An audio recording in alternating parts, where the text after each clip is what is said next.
নমস্কার বন্ধুরা, তিয়াসাস রেসিপিতে সকলকে স্বাগত জানাই। আজ আমি রসগোকুল পিঠের রেসিপি নিয়ে আপনাদের সঙ্গে শেয়ার করতে এসেছি। এই রসে ভরা রসগোকুল পিঠেটা খেতে অসাধারণ হয়।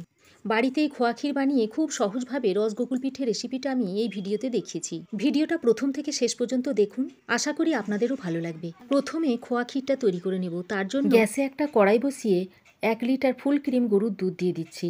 এটা আমি আগে থেকে জাল করে ফ্রিজে রেখে দিয়েছিলাম। দুধটাকে অনবরত নেড়ে চেড়ে ঘন করে নিতে হবে। দুধটা হালকা গরম হয়ে এলে এর মধ্যে 1 বাটি মিল্ক পাউডার দিয়ে দিচ্ছি। এবার পাউডার মিল্কটা দুধের সঙ্গে ভালো করে মিশিয়ে দিচ্ছি। মিল্ক পাউডারটা দেওয়ার কারণে দুধটা তাড়াতাড়ি ঘন হয়ে আসবে। একটু এলাচের গুঁড়ো দিয়ে দিচ্ছি। দেখুন দুধটা অনেকটাই কমে এসেছে। এভাবে অনবরত নেড়ে নেড়ে খোয়া ক্ষীর তৈরি করে নেব। দেখুন অনবরত নেড়ে নেড়ে দুধটাকে এরকম ঘন করে নিয়েছি। খোয়া ক্ষীরটা মোটামুটি প্রায় হয়েই এসেছে। এবার এখানে 2 চামচ মতো চিনি দিয়ে দিচ্ছি। চিনিটা দিয়ে আরও খানিকক্ষণ পাক করে নিতে হবে।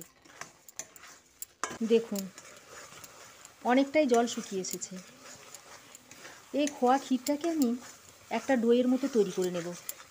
মণ্ডটা তৈরি করার সময় গ্যাসের ফ্লেমটা একটু লোতে রাখবেন। খোয়া ক্ষীরটা তৈরি হয়ে গেছে। এখন গ্যাসটা বন্ধ করে দিচ্ছি। একটা বড় সাইজের নারকেল কুড়িয়ে অন্য একটা কড়াইয়ের মধ্যে নিয়ে নিচ্ছি। ছোট কাপের 1 কাপ পাটালি গুড় একটু ভেঙে নিয়ে দিয়ে দিচ্ছি। তারপর গ্যাসটা অন করে দিয়েছি। এবার গুড় ও নারকেলটা অনবরত নেড়েচেড়ে একটা পুর তৈরি করে নেব। এবার এতে সামান্য একটু দুধ দিয়ে দিচ্ছি। এভাবে দুধ দিয়ে পুর তৈরি করলে খেতে খুব ভালো হয়। দুধ, গুড় ও নারকেল কোড়াটা দিয়ে ভালো করে পাক করে নিতে হবে। সামান্য একটু এলাচের গুঁড়ো ছড়িয়ে দিচ্ছি। এলাচের গুঁড়োটা দিয়ে মিশিয়ে দিচ্ছি। লো টু মিডিয়াম হিটে অনবরত নেড়েচেড়ে নারকেলের পুরটা আমি তৈরি করে নিয়েছি। এবার গ্যাসটা বন্ধ করে দিয়ে একটা অন্য পাত্রে নারকেলের পুরটা তুলে নিচ্ছি।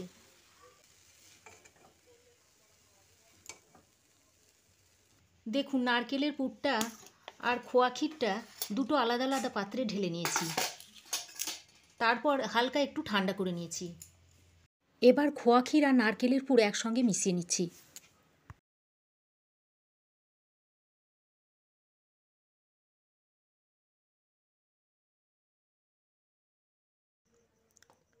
নারকেলের পুর আর খোয়া ক্ষীর সব একসঙ্গে ভালো করে মিশিয়ে নিয়েছি। এবার 2 হাতে একটু ঘি লাগিয়ে গোকুল পিঠের শেপগুলো দিয়ে নিচ্ছি। কিছুটা নিয়ে তারপর হাতে করে এরকম একটু চ্যাপ্টা শেপ দিয়ে দিচ্ছি। এর শেপটা ঠিক আলুর চপের মতো হবে। দেখুন গোকুল পিঠের শেপটা আমি দিয়ে নিয়েছি।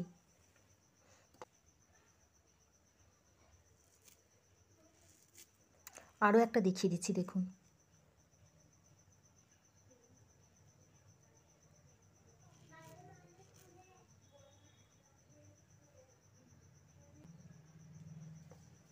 এইভাবে সব পিঠের শেপগুলো দিয়ে নেব।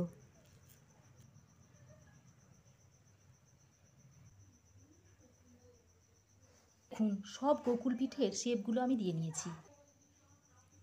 একটা বাটিতে 1/2 কাপ ময়দা দিয়ে দিচ্ছি।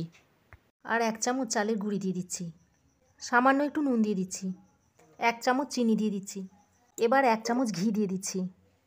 এবার ঘিটা দিয়ে ময়দার সঙ্গে ভালো করে ঘষে ঘষে ময়নটা দিয়ে নিতে হবে। ময়দাতে ভালো করে ময়নটা দেওয়া হয়ে গেছে। এবার অল্প অল্প দুধ মিশিয়ে একটা ঘন ব্যাটার তৈরি করে নেব।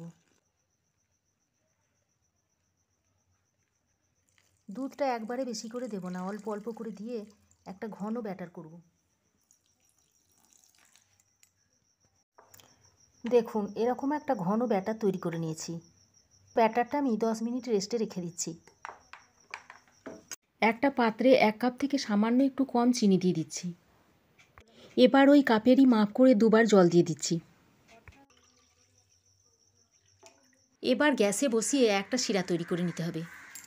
তেজপাতা ছিঁড়ে দিয়ে দিচ্ছি আর 1/2 চামচ মতো এলাচ গুঁড়ো দিয়ে দিচ্ছি। এবার নেড়েচেড়ে একটা চটচটে শিরা তৈরি করে নেব। এবার এই রসে সামান্য একটু ঘি দিয়ে দিচ্ছি। এই চিনির শিরাটা 1 তার বা 2 তার কিছুই হবে না, জাস্ট চিনিটা গলে গেলেই নামিয়ে নেব। তারপর ঢেকে রেখে দিচ্ছি। পিঠেগুলো ভাজার জন্য একটা কড়াইয়ে বেশি করে সাদা তেল দিয়ে দিচ্ছি। পিঠের স্মেলটা যাতে ভালো আসে সেই জন্য 1 চামচ ঘি দিয়ে দিচ্ছি। এই পিঠেটা আপনারা শুধু ঘিয়েতেও ভেজে নিতে পারেন, তাহলে খেতে আরও ভালো হবে। এবার একটা করে গোকুল পিঠে নিয়ে ময়দার কোট করে নিচ্ছি। ব্যাটারটা ঠিক আলুর চপের ব্যাটারের মতো হবে। এবার এক্সট্রা ব্যাটারটা ঝরিয়ে নিয়ে তারপর গরম তেলে ছেড়ে দিচ্ছি।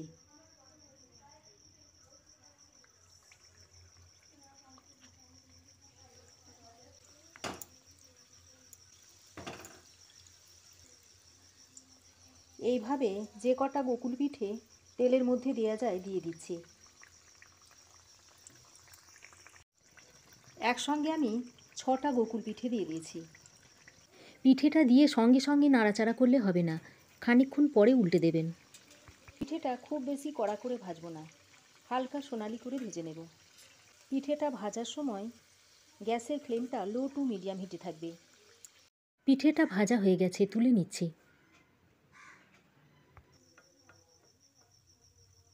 তেল থেকে তুলেই গরম গরম পিঠেটা গরম শিরার মধ্যে দিয়ে দিতে হবে। তারপর ঢাকা দিয়ে দিচ্ছি। এভাবে সব পিঠেগুলো ভেজে গরম শিরার মধ্যে দিয়ে দেব।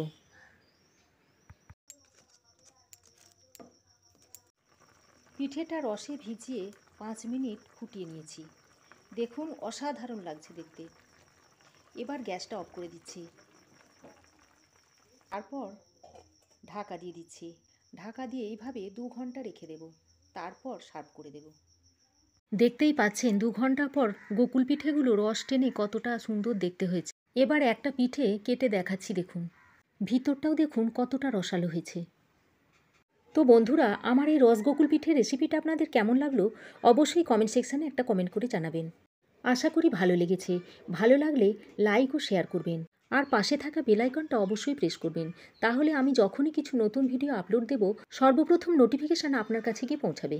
আমার চ্যানেলে নতুন বন্ধু হয়ে থাকলে প্লিজ চ্যানেলটা সাবস্ক্রাইব করার অনুরোধ রইল।